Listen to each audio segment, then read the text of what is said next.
partner to buy out Kenya Airways 170 billion Kenya shillings debt as it moves towards cutting funding for the national carrier by the end of the year. While speaking before the Senate Transport and Infrastructure Committee, Transport CS Kipchumba Murkomen traced the genesis of the airline's woes back to the Mawingu project, which he says put the national carrier in a tailspin. Faisal Ahmed has more on this. In order to actualize its plans to cut funding for the national carrier, the government is looking for a strategic investor to take over KQ's debt, which is in excess of 170 billion shillings. Right, it's so that we don't rush you. Yeah.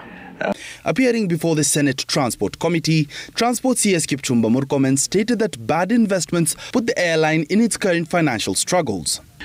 We have a problem, and the problem is historical, it's not present. The investment they did in Project Mawingu about 2012 and thereabout, generated a huge debt for Kenya Airways.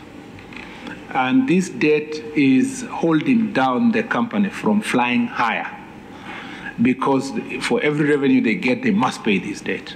Kitui Senator Enoch Wambua stated that if the airline is still making losses, then the government should nest down to save taxpayers' money. We may want to know what the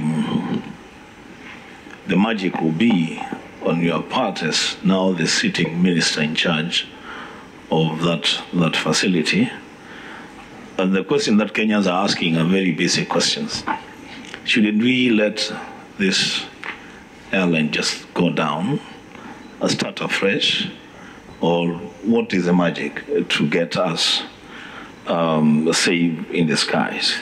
Murkomen, however, said that the airline is still commercially viable and would immediately turn a profit once the strategic investor comes in. We are now talking with various investors to see if we can have strategic investors. In fact, for the benefit of all these investors, if you remove the Kenya Airways debt and put it aside, which is an old debt, you put it aside and run Kenya Airways as it is at the moment, it is profitable and it's very viable.